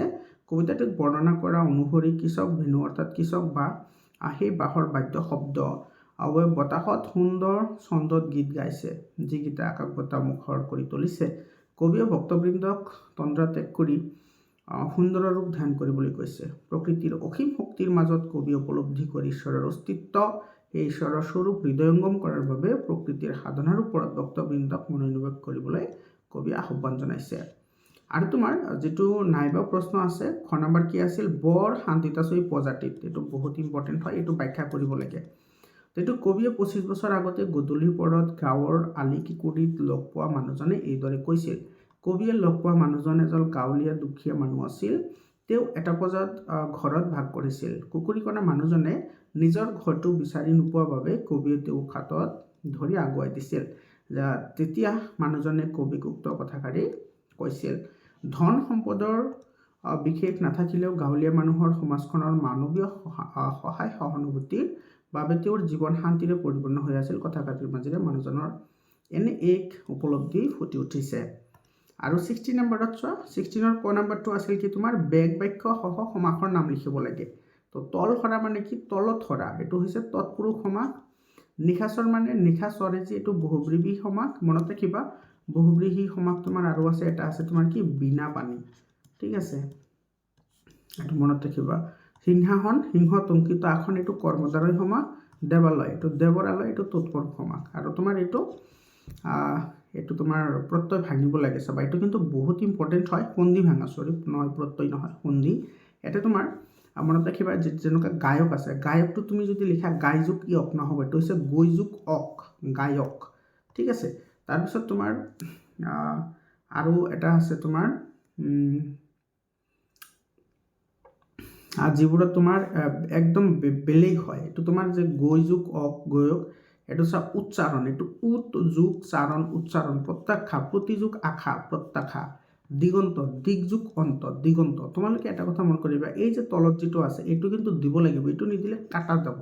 কিহৰ কাৰণে? কাৰণ এইটো নাম হৈছে হ্ৰস্বন্ত। এইটো হ্ৰস্বন্ত দিলে কি বুজায়, যেনেকুৱা ধৰি লোৱা আমি যদি ক উচ্চাৰণ কৰোঁ, তেতিয়াহ'লে এই যিটো ক, এইটো চা লাষ্টত আমাৰ এটা মুখৰ পৰা হাৱা ওলায়, সেই হাৱাটো কিন্তু ইয়াতে তুমি ওলাব নোৱাৰা। হ্ৰস্বন্ত দিয়াৰ লগে লগে এইটোৰ যিটো উচ্চাৰণ হয়, সেই উচ্চাৰণটো তোমাৰ কি হয়, শ্বৰ্ট হৈ যায়। যেনেকুৱা তোমালোকে যদি এইটো যদি লিখা ফটফটীয়া, তেতিয়াহ'লে এই শব্দটো ভুল হয়, এইটো ভুল শব্দ। এইটো তুমি ফটফটীয়া হ'ল, এইটো কি হ'ল ফটফটীয়া হ'ল। গতিকে এইটো তুমি কি কৰিব লাগিব, এটা হ্ৰস্বন্ত দিব লাগিব, আৰু ইয়াতো এটা কি আহিব, হ্ৰস্বন্ত আহিব। তো এইটো কি হৈ গ'ল, ফটফটীয়া। বুজি পাইছানে? ফটফটীয়া মানে পৰিষ্কাৰ, তোমালোকে জানাই। তো তেনেকুৱা তোমালোকে হ্ৰস্বন্ত দিব লাগিব। তাৰপিছত যেনেকুৱা আৰু এটা আছে তোমাৰ চলন্ত তুমি যদি এনেকৈ লিখা যে চল যোগ অন্ত, এইটো চল যোগ অন্ত, এইটো চোৱা চল যোগ অন্ত। কাৰণ আমি যেতিয়া ল উচ্চাৰণ কৰোঁ, তেতিয়া তোমাৰ শেষৰ যিটো তোমাৰ ধ্বনিগত যিটো তোমাৰ লয় থাকে, সেইটো দীঘল হয় ল, কিন্তু সেইটো যদি আমি ইয়াতে যদি আমি প্ৰয়োগ কৰোঁ, তেতিয়াহ'লে এইটো ভুল হৈ যাব। আৰু কিহৰ কাৰণে? কাৰণ তোমাৰ সকলো আখৰৰ লগত তোমাৰ অ যোগ হৈ থাকে, আৰু অসমীয়াত এটা নিয়ম আছে, অ যোগ অ ইজুগলটো কি হৈ যায়, আ হৈ যায়। তো এইটো তোমাৰ কি হ'ব, চল যোগ অন্ত তুমি যদি লিখা, তেতিয়াহ'লে এইটো হৈ যাব কি চলান্ত, কি হ'ব, চলান্ত হ'ব, ঠিক আছে। কিন্তু তুমি যদি ইয়াতে এটা হ্ৰস্বন্ত দি দিয়া, এইটো হ্ৰস্বন্ত বুলি কয়, মানে হ্ৰস্ব অন্ত, মানে শেষৰ যিটো তোমাৰ আখৰ থাকিব, সেই আখৰটো তোমাৰ কমপ্লিটলি তোমাৰ কি হ'ব, একদম শ্বৰ্টকাট তুমি উচ্চাৰণ কৰিব লাগিব। যেনেকুৱা চলযোগ অন্ত, এইটো চলযোগ অন্ত নহয়, এইটো চলযোগ অন্ত চলন্ত। তুমি এই হ্ৰস্বন্তটো দিয়াৰ লগে লগে এইটো চল হৈ গ'ল, চল নহয়, চলযোগ অন্ত, তেতিয়াহে তোমাৰ কি হ'ব, এইটো চলন্ত হ'ব। বুজি পালানে? মন কৰিবা সৰু সৰু কথা, এইবোৰ তোমাৰ কৰিব নালাগে। তাৰপিছত তোমাৰ গ নম্বৰ প্ৰশ্নটো আছিল যে জটিল বাক্যটো সৰল বাক্যলৈ নিব লাগে। ইয়াৰ পৰা কিন্তু 1 মাৰ্কৰ প্ৰশ্ন তোমালোকৰ আহিবই। তোমালোকৰ যিখিনি প্ৰিভিয়াছ ইয়াৰত কুৱেশ্যন পেপাৰ আছে, সেইখিনি মই তোমালোকক চলুশ্যন কৰাই দি দিম। তো এইটো আছিল কি তোমাৰ প্ৰশ্নটি আছিল যে এনেকুৱা যে যি ছাত্ৰই শিক্ষকক সন্মান নকৰে তাৰ শিক্ষাই বৃথা। তো এইটো শিক্ষকক সন্মান নকৰা ছাত্ৰৰ শিক্ষাই বৃথা, এইটো সৰল বাক্য হৈ গ'ল। আৰু যিটো প্ৰথমতে মই তোমাৰ মডেল কুৱেশ্যন পেপাৰ আলোচনা কৰিছোঁ, তাতেও তোমাক এইখিনি মই বুজাই দিছোঁ যে নত্যবিধি আৰু সত্যবিধি একেবাৰে ইজি, আৰু পৰীক্ষাত তোমালোকৰ কমন যিবোৰ ৱৰ্ড আছে সেইবোৰে আহে, ঠিক আছে। তো ইয়াতে চোৱা নত্যবিধি আৰু সত্যবিধি, ইয়াতে চোৱা প্ৰাণ, তোমালোকে এই কথাটো মনত থাকিবা, ৰি ৰ আৰু মূৰ্ধন্য খ, এইটো চোৱা ৰি ৰ আৰু মূৰ্ধন্য খ, এইটোৰ মাজত যেতিয়া তোমাৰ মূৰ্ধন্য থাকে, সেইটো তোমাৰ কি হয়, দন্তন্য হয়। এইটো চোৱা মূৰ্ধন্য হ'ব লাগিছিল, দন্তন্য হ'ব লাগিছিল, হৈ গৈছে মূৰ্ধন্য। এইটো নত্যবিধিৰ নিয়ম হয়। তো সেইকাৰণে প্ৰাণত আহিছে, মানে তোমাৰ যদি ৰ থাকে বা তোমাৰ যদি কি থাকে, ৰি থাকে, ঠিক আছে, আৰু যদি কি থাকে, মূৰ্ধন্য খ থাকে, তেতিয়াহ'লে তোমাৰ যিটো দন্তন্য আছে, সেইটো কি হৈ যাব, মূৰ্ধন্যলৈ পৰিৱৰ্তন হ'ব। যেনেকুৱা বৰষুণ, যেনেকুৱা কি বৰষুণ, এটা চোৱা খ বৰ্গৰ আহিছে, সেইকাৰণে তোমাৰ লাষ্টত যদি তুমি দন্তন্য লিখা, ভুল হ'ব, এইটো হ'ব মূৰ্ধন্য। যেনেকুৱা এইটোত আছে চোৱা, খ আৰু নৰ পাছত স্বৰবৰ্ণ থাকিলে এইটো চোৱা দন্তন্য তোমাৰ কি হয়, মূৰ্ধন্য হয়। বুজি পাইছানে? তো সৰু সুৰা নিয়ম তোমাৰ এনেকুৱা মনত ৰাখিলে হ'ল। তাৰপিছত চোৱা বৃষ, এটা চোৱা এই যিটো এইটো হ'ব লাগিছিল তোমাৰ দন্ত স, কিন্তু হৈছে দন্ত সটো তোমাৰ পৰিৱৰ্তন হৈছে মূৰ্ধন্য খ লৈ, এইটো হৈছে সত্যবিধি। তাৰপিছত ভিন্ন স্বৰবৰ্ণ ক অথবা ৰিকাৰৰ পিছত তোমাৰ প্ৰত্যয়ৰ যিটো দন্ত স থাকে, সেইটো মূৰ্ধন্য খ হয়। এইটো চোৱা ৰিকাৰ আছে ইয়াতে, চোৱা ৰিকাৰ, এইটো বট ৰিকাৰে ব্ৰি আছে ইয়াতে, যিহেতু ৰিকাৰ আছে বা ৰি আছে সেইকাৰণে এইটো একচুৱেলি হ'ব লাগিছিল এনেকুৱা বৃক্ষ, হয়নে? কিন্তু ইয়াতে যিহেতু ৰিকাৰ আছে, সেই ৰিকাৰৰ কাৰণে এইটো তোমাৰ কি হৈছে, যিটো মাজৰ যিটো দন্ত স আছে সেইটো তোমাৰ কি হৈছে মৃদান্ন খলৈ পৰিৱৰ্তন হৈছে, এইটো বৃক্ষ হৈ গৈছে। তাৰপিছত চোৱা বিশিষ্ট, এইটো একেবাৰে ইজি হয়। এইটো চোৱা ট বৰ্গৰ আখৰ থাকিলে সদায় তোমাৰ এইটো যিটো দন্ত স আছে সেইটো মৃদান্ন খ হয়, এইটো বিশিষ্ট, ঠিক আছে। তাৰপিছত চোৱা এইটো তোমাৰ যথাস্থানত জ্যোতি চিহ্ন বহাবলৈ দিছে, এইটো তোমাৰ নাম কি কুৱেশ্যন মাৰ্ক এটা দি দিলে হ'ল, ইমান ইজিবোৰ নাহে বাৰু একেবাৰেই। মই তোমাৰ ইয়াৰ আগতে যিটো আছে সেইটো কিন্তু তোমালোকে চাবা, আৰু বিশেষকৈ তোমাৰ মই আচ্ছা ঠিক আছে বাৰু, তোমালোকে এটা কাম কৰিবা, আৰু এটা মই ভিডিঅ' গ্ৰামাৰৰ ওপৰত মই গোটেইখিনি ভিডিঅ' দি দিম, তোমালোকে সেইটো চাই ল'বা, ঠিক আছে। গ্ৰামাৰ পাৰ্ট গোটেইখিনি মই কাভাৰ কৰিম তাতে, সেইটো তোমালোকে সেই ভিডিঅ'টো চাই ল'বা। তাৰপিছত তোমাৰ চোৱা 6 নম্বৰত কি আছিল তোমাৰ, শব্দ প্ৰকাশ হোৱাকৈ বাক্য ৰচনা কৰা। অপাৰ সমুদ্ৰ মানে বহুত দূৰত বা তোমাৰ বহুত গভীৰ, সেইটো অপাৰ সমুদ্ৰত পৰা মানুহক সহায় কৰাটো মানৱীয় ধৰ্ম।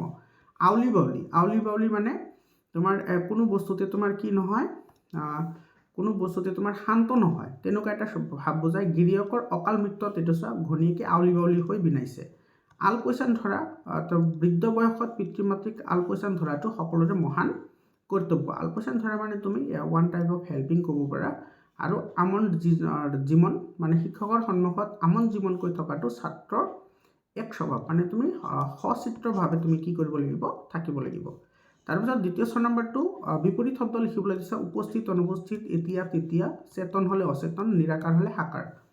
তাৰপিছত তোমাৰ এটা শব্দ প্ৰকাশ কৰা দিছে, চোৱা যাৰ একোৱে নাই সেইসকলক কয় তোমাৰ নিঃস্ব, যাক বুজিব নোৱাৰি সেইটো হৈছে ভূতগম্য, যাক বুজিব পাৰি তেওঁ ভূতগম্য, যি নিচেই সৰু টেকেলি সেইটো কয় ভুৰুকা, আৰু চেলেকি খোৱা বস্তু লেজ্জ, মনত ৰাখিবা এইবোৰ। তাৰপিছত চোৱা ইয়াতে প্ৰত্যয় ভঙা আৰু যোৰা লগোৱা দিছে, ঠিক আছে। তো ইয়াতে তোমাৰ দয়ালু কি হ'ব, দয়াযোগ আলু, দয়ালু। অসমীয়া অসম যোগ দিয়া, অসমীয়া। অনাতাঁৰ হ'ব অনাযোগ তাৰ, অনাতাঁৰ। সাধুতা হ'ব সাধুযোগ তা, সাধুতা। তাৰপিছত ইয়াতে তোমাৰ সমাৰ্থক শব্দ লিখিবলৈ দিছে, দিন দিবা অহ, তাৰপিছত সূৰ্য হ'লে ৰবি বা ভাস্কৰ। তাৰপিছত চোৱা এইটো তোমাৰ ভাৱ সম্প্ৰসাৰণ কৰা, ইয়াতে 4 মাৰ্কছ আছে, তো তুমি এইটো লাগি থাকিলে মাগি নাখায়। আৰু তোমালোকে চাবা যে জিমূলা বাঢ়ি তাৰ দুপাততে তিল, তাৰপিছত তোমাৰ সুস্থিৰো পিছলে পাওঁ, সঞ্জনেৰো বুৰে নাও, চুৰ গ'লে বুদ্ধি, বৰষুণ গ'লে জাপি, এইবোৰ তোমালোকে জানিব লাগে, এইবোৰ ইম্পৰ্টেণ্ট হয়। আৰু আমি অসমীয়া সমাজত এইবোৰ আমি সদায় ইউজেই কৰি থাকোঁ, তো সেইখিনি তুমি কেৱল বহলাই লিখিব লাগে। তো লাগি থাকিলে মাগি নাখায়, এইখিনি তুমি কেনেদৰে লিখিবা চোৱা। আলোচ্য কথাফাকি আমাৰ অসমীয়া ভাষাত সততে ব্যৱহাৰিত ভাষী প্ৰবাদ বাক্য, বাক্যশাৰীয়ে অধ্যাৱসায়ৰ সুফলৰ কথা প্ৰকাশ কৰিছে। তাৰপিছত তোমালোকে পেৰাগ্ৰাফ চেঞ্জ কৰি এইখিনি কথা লিখি দিবা। তো এইখিনি তোমাৰ কোনো কামত সফলতা লাভ কৰিবলৈ হ'লে কামটোত একান্তপতীয়াভাৱে লাগিব লাগে, সফলতাৰ লাভৰ বাবে বাৰে বাৰে চেষ্টা কৰিব লাগে। এনেদৰে একেৰাহে কামটোত লাগি থাকিলে কামটো কৰোঁতে হোৱা বিভিন্ন অভিজ্ঞতা আমাৰ মনত ৰৈ যায়, আৰু অভিজ্ঞতা লাভেই কৰ্ম সাধনৰ অমূল্য শিক্ষা। এবাৰ সফল নহ'লে পুনৰ একে লক্ষ্যৰে কাম কৰি যোৱাকে অধ্যাৱসায় বোলে। অধ্যাৱসায়ৰ বলত মানুহ সকলো ক্ষেত্ৰত পাৰ্গত হৈ উঠে। নিৰ্দিষ্ট এটা কামত সফল নহ'লেও তেওঁ কৰ্মধানত পটু হৈ পৰে। সেয়ে অধ্যাৱসায়জনে কেতিয়াও নিষ্কৰ্মা হৈ টকা পইচাৰ অভাৱত ভুগিবলগীয়া নহয়। জীৱন ধাৰণৰ বাবে প্ৰয়োজনীয় সমিলিখিনি তেওঁ অনাশয়ে অৰ্জন কৰি সুখেৰে জীৱন যাপন কৰিবলৈ সক্ষম হয়। তাৰপিছত তোমাৰ ইয়াতে কি আছে, এটা এপ্লিকেশ্যন লিখিবলৈ আহিছে চোৱা, আৰু এইটো কিন্তু বহুত ইম্পৰ্টেণ্ট হয়, আৰু এনেকুৱা তোমালোকে এপ্লিকেশ্যন লিখিবা, ইজি হয় এপ্লিকেশ্যনটো। আৰু এপ্লিকেশ্যনটো আছিল তোমাৰ কিহৰ ওপৰত, যে তোমাৰ হঠাতে জ্বৰ উঠি গ'ল আৰু সেইকাৰণে তুমি বিদ্যালয়ৰ প্ৰধান শিক্ষকলৈ এখন আবেদন লিখিব লাগে। তো প্ৰথমতে তোমালোকে এনেকৈ লিখিবা, প্ৰতি মাননীয় প্ৰধান শিক্ষক মহোদয়ৰ সমীপক্ষ বা প্ৰধান শিক্ষকলৈ। তাৰপিছত ইফালে তোমালোকে কিন্তু স্কুলৰ নাম নিলিখিবা দেই, তোমালোকৰ স্কুলৰ নাম নিলিখিবা। আৰু দিনাংকটো ইয়াতেও লিখিব পাৰা, নাইবা তুমি ইয়াতেও লিখিব পাৰা তাৰিখ, ঠিক আছে। আৰু তোমালোকৰ যিদিনা অসমীয়াৰ পৰীক্ষা থাকে, মানে 10 তাৰিখে এক্সাম আছে, তো 10 তাৰিখ ইয়াতে তোমালোকে লিখি দিবা। আৰু ছুটিৰ বাবে আবেদনটো এইটো বিষয় হয়, ঠিক আছে। আৰু তোমালোকৰ যিটো এপ্লিকেশ্যন লিখিবলৈ দিব, সেই এপ্লিকেশ্যনৰ যিটো তোমাৰ বিষয় সেইটো কিন্তু প্ৰশ্নত দিয়া থাকিব।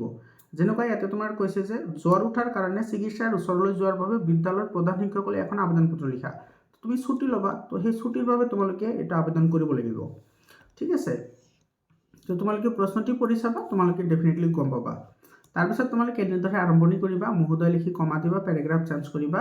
তাৰপিছত সন্মানপূৰ্বক মৃত নিবেদন এই যে মই 10ম শ্ৰেণীৰ ছাত্ৰী হওঁ, আজি কেইবাদিন ধৰি মোৰ গাটো ভাল নাছিল, আজি আকৌ হঠাতে মোৰ গাটো জ্বৰ লাগিছে, বৰ্তমান মই শ্ৰেণীত থাকিবলৈকে অপৰাগ, মানে থাকিবলৈ এতিয়া মানে নহয়, অসুবিধা পাই আছোঁ। তো তোমালোকে তেনেকৈ লিখিব পাৰা যে মই এতিয়া শ্ৰেণীকোঠাত বহি থকাৰ সাধ্য নহয়। তো তুমি তেনেকৈ লিখিব পাৰা।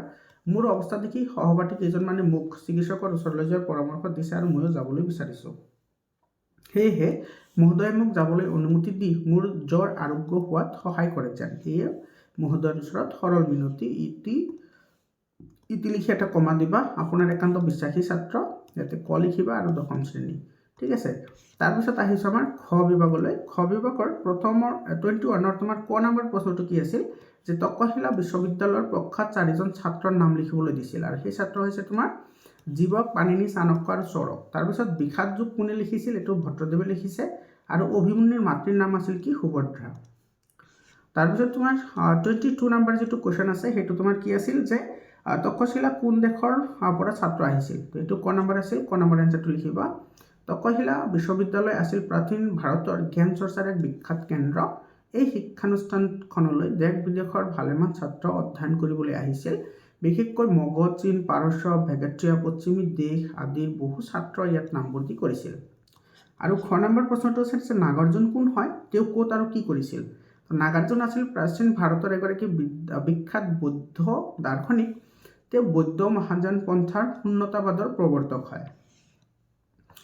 অমৰাৱতী নগৰৰ ওচৰত অৱস্থিত শ্ৰী ধন্যকথক বিশ্ববিদ্যালয়ত নাগাৰ্জুনে বাস কৰিছিল। তেওঁ উক্ত বিশ্ববিদ্যালয়খনৰ প্ৰধান শিক্ষক আছিল। আৰু গ নম্বৰ প্ৰশ্নটো হৈছে যে অৰ্জুনে যুদ্ধক্ষেত্ৰলৈ গৈ কাক লগ পালে। এইটোৰ এনচাৰ হ'ব অৰ্জুনে যুদ্ধক্ষেত্ৰ গৈ দুটা পক্ষৰ সৈন্যৰ মাজত তেওঁৰ অনেক আত্মীয় স্বজন দেখা পালে। বিশেষকৈ দেখা পালে যে পিতৃব্য, পিতামহ, আচাৰ্য, মাতুল, ভাতৃ, পুত্ৰ, সখী, শ্বশুৰ আৰু হৰিদশৱক। তাৰপিছত ঘ নম্বৰ যিটো প্ৰশ্ন সেইটো কি আছিল যে পাণ্ডৱসকলে কি কি শংখ বজাইছিল। তো তোমাৰ এইটো পাণ্ডৱ পক্ষৰ কৃষ্ণই পাঞ্চজন্য, অৰ্জুনে দেৱদত্ত, ভীমে পৌণ্ড্ৰক, যুধিষ্ঠিৰে অনন্ত, নকুলে সুঘোষ আৰু সহদেৱে মণিপুষ্পক শংখ বজাইছিল। ইম্পৰ্টেণ্ট প্ৰশ্ন হয়। তাৰপিছত 23 নম্বৰ যিটো ক নম্বৰ কুৱেশ্যন আছে 23ৰ ক, সেইটো কিন্তু বহুত ইম্পৰ্টেণ্ট প্ৰশ্ন হয়। সেইটো কি যে তথাপি তোহাক দেখোঁতে ধৰত উৰি যায় মুৰি জীও। এই কথাষাৰ কোনে কৈছিল আৰু কাক দেখি জীও উৰি যায় বুলি সুধিছে। ঠিক আছে, তো এইটো এনচাৰ লিখিব এনেদৰে। কৃষ্ণই কৈছে যে মাক যশোদাক দেখি ভয়তে তেওঁৰ জীও উৰি যায়। শ্ৰীকৃষ্ণৰ বিশ্বৰ চৰাচৰ সৃষ্টি স্থিতি সংহাৰৰ কাৰণস্বৰূপ। তেওঁৰ ভয়ত ব্ৰহ্মা মহেশ্বৰ আদি দেৱতাসকলো থৰহৰি কম্পমান, অথচ সেইজন শ্ৰীকৃষ্ণই সামান্য এজন নাৰী যশোদাৰ ভয়ত থৰকাচুটি হেৰায়। হাজাৰ হওক যশোদা তেওঁৰ মাক, পৃথিৱীৰ সকলো শিশুৱে মাকক ভয় কৰা নিচিনাকৈ শ্ৰীকৃষ্ণই মাক যশোদাক ভয় কৰে। তাৰপিছত তোমাৰ খ নম্বৰ যিটো প্ৰশ্ন আছিল, খ নম্বৰ প্ৰশ্নটো আছিল যে আজিকালিৰ শিক্ষাৰ লগত প্ৰাচীন কালৰ ভাৰতৰ শিক্ষাৰ মূল পাৰ্থক্যৰ কথা বহলাই আলোচনা কৰা। তো এইটোৰ এনচাৰ লিখিবা এনেধৰণে। প্ৰাচীন ভাৰতীয় শিক্ষা শীৰ্ষক পাঠ্যত প্ৰাচীন কালৰ ভাৰতৰ শিক্ষাৰ সৈতে বৰ্তমানৰ শিক্ষাৰ পাৰ্থক্যৰ কথাও তুলি ধৰা হৈছে। ভাৰতৰ প্ৰাচীন শিক্ষা ব্যৱস্থা আছিল এই দেশৰ ঐতিহ্য সংস্কৃতিৰ ওপৰত প্ৰতিষ্ঠিত, আনহাতে বৰ্তমান ভাৰতৰ শিক্ষা ব্যৱস্থা পশ্চিমীয়া সভ্যতা সংস্কৃতিৰ ভিত্তিলৈ গঢ় লৈ উঠিছে। প্ৰাচীন ভাৰতীয় শিক্ষাৰ মূল লক্ষ্য আছিল মানুহক ধৰ্ম, অৰ্থ, কাম আৰু মোক্ষ এই চাৰি পুৰুষাৰ্থৰ সন্ধান দিয়া। আধুনিক শিক্ষা ব্যৱস্থা মূলতঃ ধৰ্মনিৰপেক্ষ। প্ৰাচীন ভাৰতীয় শিক্ষা ব্যৱস্থাই মোক্ষপ্ৰাপ্তিকে মানৱ জীৱনৰ চৰম লক্ষ্য হিচাপে নিৰ্ধাৰণ কৰিছিল। তাৰ বিপৰীতে আধুনিক ভাৰতীয় শিক্ষা ব্যৱস্থা পাৰ্থিৱ সাফল্যৰ ওপৰতে অধিক গুৰুত্ব আৰোপ কৰা হয়। প্ৰাচীন কালত শিক্ষাৰ উদ্দেশ্য আছিল মানুহৰ সৎ বৃত্তিবোৰৰ বিকাশ সাধন, অসৎ বৃত্তিবোৰৰ নিৰ্মূলকৰণ আৰু মানুহক জীৱন যুদ্ধৰ নিমিত্তে ভালকৈ সাজু কৰা। আজিকালি শিক্ষা চাকৰিমুখী হৈ পৰিছে। প্ৰাচীন ভাৰতীয় শিক্ষাই ছাত্ৰৰ স্বাধীন আৰু মৌলিক চিন্তাক উৎসাহিত কৰিছিল। সেইবাবে প্ৰাচীন ভাৰতত নানা তথ্য আৰু সত্য আৱিষ্কাৰ হৈছিল। বৰ্তমান শিক্ষা ব্যৱস্থাত স্বাধীন আৰু মৌলিক চিন্তাৰ অভাৱ দেখা যায়। তাৰপিছত তোমাৰ 24 নম্বৰ যিটো কুৱেশ্যন, ক নম্বৰ প্ৰশ্নটো আছিল যে অম্বিকাগিৰি ৰায়চৌধুৰীক কি বুলি আখ্যা দিয়া হয়। অম্বিকাগিৰি ৰায়চৌধুৰীক অসম কেশৰী বুলি আখ্যা দিয়া হয়। বামন কাৰ অৱতাৰ হয়? বামন বিষ্ণুৰ পঞ্চম অৱতাৰ হয়। গ নম্বৰ প্ৰশ্নটো আছিল যে হাতামপুৰীয়া সোণৰ চোতাল ঘৰ কিহেৰে পোত খাই আছে বুলি কবিয়ে কৈছে। এইটো হাতামপুৰীয়া সোণৰ চোতাল ঘৰ বহু যুগেৰে ভুহুৰেৰে পোত খাই থকা বুলি কবিয়ে কৈছে। যুগৰে ভুহুৰ হ'ল পৰাধীনতাৰ কলিমা, হিংসাদেশ, ভেদাভেদ, ঘৃণাঘৃণী, স্বাৰ্থভেম ইত্যাদি। 25 নম্বৰ কুৱেশ্যনটি, এইটো বহুত ইম্পৰ্টেণ্ট কুৱেশ্যন হয়। সেইটো হৈছে কি তোমাৰ ধৈৰ্য আৰু ধৰবাই কবিতাটিৰ মূল ভাৱ লিখা। তো এইটোৰ এনচাৰ লিখিবা এনেদৰে, অম্বিকাগিৰি ৰায়চৌধুৰীৰ ধৈৰ্য আৰু ধৰবাই এটি জাতীয় জাগৰণমূলক কবিতা। জাতীয় জীৱনৰ দুৰ্বলতাবোৰ দূৰ কৰি জাতিটোক শক্তিশালী আৰু সুন্দৰ কৰি তোলাটোৱেই কবিতাটিৰ উদ্দেশ্য। পৰাধীনতাৰ গোলামী, হিংসাদেশ, ভেদাভেদ, ঘৃণাঘৃণী, স্বাৰ্থভেদ আদিয়ে জাতিৰ জীৱনত কলুষিত কৰি পেলাইছে। কবিয়ে এই নেতিবাচক প্ৰৱণতাবোৰক জাবৰ জোঁথৰ মলি মামৰৰ সৈতে ৰিজাইছে। ঝাৰুদাৰৰ জাবৰ জোঁথৰ শাৰী পুচি চোতাল ঘৰ নিকা কৰে। ঠিক তেনেদৰে জাতিপ্ৰেমী প্ৰতিজন ব্যক্তিয়ে ঝাৰুদাৰৰ ভূমিকাত অৱতীৰ্ণ হৈ জাতীয় জীৱনৰ ব্যাধিবোৰ দূৰ কৰিবলৈ যত্নপৰ হ'ব লাগিব। তেতিয়াহে জাতিটো বিশ্বসভাত উপযুক্ত আসন লাভ কৰিব। আৰু 26 নম্বৰ যিটো কুৱেশ্যন আছে সেইটো তোমাৰ কি কৈছিল যে চমুটোকা লিখা। এটা হৈছে তোমাৰ বামন, দেৱহূতি আৰু কপিল। ঠিক আছে, তো চব বামন এইটোৰ বিষয়ে এনেকৈ লিখিবা। বিষ্ণুৱে পৃথিৱীত পঞ্চম অৱতাৰৰ ধাৰণ কৰোঁতে বামনৰ ৰূপ লৈছিল। এই দৈত্যৰাজ বলিৰ যজ্ঞলৈ আহি 3 পদ ভূমিৰ বিচৰাৰ চলেৰে বলিক চলনা কৰি পাতাললৈ পঠিয়াইছিল। অৰ্থাৎ বলি অতি দানী আছিল। দান কৰোঁতে কৰোঁতে নিজকে অতি দানী বুলি অহংকাৰ হৈছিল। বলিৰ এই অহংকাৰ নাশ কৰিবলৈ বিষ্ণুৱে বামনৰ ৰূপ ধাৰণ কৰি 3 পদ ভূমি বিচাৰিছিল। বলিয়ে 3 পদ ভূমি দান দিয়াত বামনে 1 পদেৰে স্বৰ্গ, 1 পদেৰে মৰ্ত্য আৰু 1 পদেৰে পাতাল অধিকাৰ কৰি বলিক ক্ষমতাচ্যুত কৰিছিল। দান কৰাৰ বাবে বলিৰ যি অহংকাৰ হৈছিল বামনে তাক বিনাশ কৰিছিল। তাৰপিছত আছে তোমাৰ দেৱহূতি। দেৱহূতিৰ বিষয়ে তোমালোকে এইখিনি লিখি দিবা যে দেৱহূতি স্বয়ম্ভুমুনিৰ কন্যা আছিল। তেওঁক কদমমুনিয়ে বিবাহ কৰিছিল। তেওঁলোকৰ পুত্ৰ আছিল কপিলমুনি। তেওঁক বিষ্ণুৰ অন্য এক অৱতাৰ বুলিও কোৱা হয়। কপিলমুনিয়ে তথ্য বিচাৰ কৰি মাতৃ দেৱহূতিক উদ্ধাৰ কৰিছিল। তাৰপিছত চোৱা কপিলমুনি। কপিল এগৰাকী প্ৰসিদ্ধ মুনি আছিল। এওঁ সংখ্যা দৰ্শনৰ প্ৰৱৰ্তক কৰিছিল। তেওঁৰ পিতৃৰ নাম আছিল কদমমুনি আৰু মাতৃৰ নাম আছিল দেৱহূতি।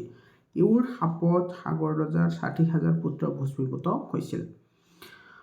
এওঁক বিষ্ণুৰ আন এক অৱতাৰ বুলি গণ্য কৰা হয়। এই মুনিগৰাকীয়ে তত্ত্ব বিচাৰ কৰি মাতৃ দেৱহূতিক উদ্ধাৰ কৰিছিল। তাৰপিছত নাইবা যিটো তোমাৰ প্ৰশ্ন আছে সেই প্ৰশ্নটো কি কৈছে যে ধৈৰ্য আৰু ধৰবাই কবিতাটিৰ মাজেৰে অম্বিকাগিৰি ৰায়চৌধুৰীৰ স্বদেশ প্ৰেমৰ ভাৱ কিদৰে প্ৰকাশ পাইছে। তো এইটোৰ এনচাৰ তোমালোকে মূল ভাৱখিনি লিখি দিবা। মূল ভাৱ লিখি দিলে এইটোৰ এনচাৰ হৈ যাব। 27 নম্বৰ চোৱা। 27 নম্বৰটো তোমাৰ কি কৈছে, তলৰ যিকোনো দুটা শব্দৰ অৰ্থ লিখা। চোৱা, ঘৃণাঘৃণী মানে ঈৰ্ষাবৃত্তি, ডাক মানে মাত, কথা মানে মাত বা কথা, ডৰত ভয়ত মানে ভয় কৰা। আৰু তোমাৰ এটা চোৱা ভুল বাক্য শুধৰণি কৰা এটা আছিল যে সি বজাৰ নাযায়। চোৱা, তোমালোকে এটা কথা মন কৰিবা, যদি তোমাৰ ক'ৰবাত যোৱাৰ কথা কয় তেতিয়াহ'লে তোমালোকে সদায় লৈ শব্দটো ইউজ কৰিবা। ঠিক আছে, যেনেকুৱা তোমাৰ সি বজাৰ নাযায় নহয়, সি বজাৰলৈ নাযায়হে হ'ব। ঠিক আছে। তাৰপিছত গ নম্বৰটো আছিল যে নু অনুসৰ্গ ব্যৱহাৰ কৰি বাক্য লিখিবলৈ দিছে। চোৱা, এইটো তুমিনো কেতিয়া আহিবা বা তুমিনো কেতিয়া আহিলা তেনেকৈ লিখিব পাৰা। চোৱা, এইটো মনত ৰাখিবা, যিটো তোমাৰ অনুসৰ্গ হয় সেইটো সদায় পিছফালে লগ লাগে। ঠিক আছে। আৰু তোমাৰ যোৱা বছৰ মেট্ৰিকত আহিছিল চোন, যেনেকুৱা তুমি চোন আহিলা, তুমি এনেকৈ লিখিব পাৰা, তুমি যাবাচোন। তাৰপিছত আৰু এটা আছে যে তোমাৰ ব'লা, যে আমি কওঁ নে যে যাওঁ ব'লা এতিয়া, তো এইটো আহে তোমাৰ এক্সামত। মই তোমাৰ গ্ৰামাৰ পাৰ্টৰ গোটেইখিনি একেলগে এটা ভিডিঅ' লৈ আহিম, তোমালোকে চাই ল'বা। তাৰপিছত নাও মানে নৌকা, শাৰদ মানে শাৰদীয়, জামিনী মানে ৰাতি, আৰু প্ৰতি মানে প্ৰতিদান এইটো। ঠিক আছে। তাৰপিছত তোমাৰ চোৱা, এইটো তোমাৰ গ্ৰামাৰ পাৰ্ট আছে। এইটো তোমাৰ ছন্দৰ ওপৰত তোমাৰ এই 4 মাৰ্ক তোমাৰ ডাইৰেক্টলি কমন থাকে। প্ৰত্যেক বছৰে তোমাৰ ইয়াৰ ওপৰত প্ৰশ্ন আহে আৰু তোমাৰ সেই তোমাৰ চেম ধৰণৰ প্ৰশ্ন তোমাৰ বাৰে বাৰে ৰিপিট হৈ থাকে। ঠিক আছে। তো তোমালোকে চাই লোৱা। ছন্দৰ ওপৰত এইখিনি চালে তোমালোকে যদি মুখস্থ কৰা ডেফিনেটলি তোমালোকে 4 মাৰ্ক ডাইৰেক্টলি কমন পাবা। এটা হৈছে পয়াৰ। ঠিক আছে। তো এই শ্লোক 2 শাৰীতে পূৰ্ণ হয়। প্ৰতি শাৰীত 14টাকৈ মুঠ 28টা আখৰ থাকে। প্ৰতি শাৰীতে প্ৰথম দুখৰত 8টি আৰু শেষৰ দুখৰত 6টি আখৰত জ্যোতি পৰে। জ্যোতিৰ সংখ্যা মুঠতে 4টা। যেনে জিলিকা পাখিৰে হাঁহে, এইটো ৰবিৰ কিৰণ, জিলিকা পখিলা নাচি ফুৰে অগণন। তাৰপিছত আছে তোমাৰ দুলৰি। চোৱা দুলৰি, এইটো দুলৰি ছন্দৰ প্ৰথম আধাত 3 চৰণ আৰু শেষৰ আধাত 3 চৰণ থাকে। প্ৰথম, দ্বিতীয় আৰু চতুৰ্থ আৰু পঞ্চম চৰণত ছটাকৈ আৰু তৃতীয় আৰু ষষ্ঠ চৰণত 8টাকৈ মুঠ 40টা আখৰ থাকে। 2 চৰণৰ শেষত যুতি পৰে আৰু তৃতীয় আৰু ষষ্ঠ চৰণত মিত্ৰাক্ষৰী হয়। যেনেকুৱা তোমাৰ চাবা, প্ৰতিহৰি লহৰী শান্তি ৰাজুলি বিশ্বাস কৰিছে দান, লবিলে চেতনা নীৰৱ প্ৰকৃতি ধৰিছে সুৱদি টান। এইটো তোমাৰ এক্সাম্পল হয়। তাৰপিছত ছবি ছন্দ। ছবি ছন্দ কি হয় চোৱা, এইবিধ ছন্দ দুলৰিৰ দৰে, কিন্তু পাৰ্থক্য হ'ল প্ৰতি চৰণত 2টিকৈ আখৰ বেছি থাকে। অৰ্থাৎ প্ৰথম, দ্বিতীয় আৰু চতুৰ্থ আৰু পঞ্চম চৰণত 8টাকৈ আৰু তৃতীয় আৰু ষষ্ঠ চৰণত 10টাকৈ মুঠ 52টি আখৰ থাকে। তৃতীয় আৰু ষষ্ঠ চৰণৰ মিত্ৰাক্ষৰী হয়, যেনে জাতি কুলাচাৰ ধৰ্মে কোন কাৰ্য সাধিবে, জ্ঞান কোন কাৰ্যত শকত, অজ্ঞানী অজাতি পাপী কৃষ্ণক ভজুক মাত্ৰ, এইটো তাৰো হৈব পৰম মহৎ। এইটো চব শকত আৰু ইফালে আছে কি মহৎ, এইটো ঘোষাৰ পৰা দিছে। তাৰপিছত চাবা তোমাৰ একাৱলী। একাৱলীটো তোমালোকে এনেদৰে লিখিবা যে একাৱলী কি হয়, এই ছন্দৰ প্ৰতি শাৰীতে 11টাকৈ আখৰ থাকে। 2 শাৰীতে এই ছন্দ পূৰ্ণ হয়। প্ৰথম 5টি 6টি আৰু আখৰত যদি পৰে, যেনে তোমাৰ হাচিয়া হাচিয়া ৰাধিকা ৰাণী কৃষ্ণক বুলন্ত মধুৰ বাণী। এইখিনি তো এইখিনি আছিল তোমালোকৰ এই গোটেইখিনি আছিল এছামিছৰ কুৱেশ্যন পেপাৰখন। সকলোকে পৰীক্ষাৰ কাৰণে বেষ্ট অফ লাক জনালোঁ আৰু তোমালোকৰ এক্সাম শেষ হ'লে 7002824673 এইটো নম্বৰত তোমালোকে কুৱেশ্যন পেপাৰবোৰ পঠাই দিবা। মেট্ৰিক পৰীক্ষা হোৱাৰ লগে লগে পঠাই দিবা, যাতে মই তোমালোকক সেইখিনি সলিউশ্যন কৰি দিব পাৰোঁ। আৰু তোমালোকে কোনো চিন্তা কৰিব নালাগে, তোমালোকৰ সায়েন্স, তাৰপিছত তোমাৰ মেথছ, তাৰপিছত ছ'চিয়েল সায়েন্স আৰু তোমাৰ ইংলিছ, এইকেইটাৰ কাৰণে মই 100টাকৈ MCQ লৈ আহি আছোঁ। তোমালোকে MCQখিনি চাই ল'বা, তাৰ পৰা 99% কুৱেশ্যন কমন পাবা, লগতে লং কুৱেশ্যনো লৈ আহিম আৰু প্ৰেক্টিছ পেপাৰো তোমালোকে পাবা, সেইখিনি চাই ল'বা। আজিৰ কাৰণে এইখিনিয়ে, আকৌ লগ পাম বেলেগ এটা ভিডিঅ'লৈ। ধন্যবাদ।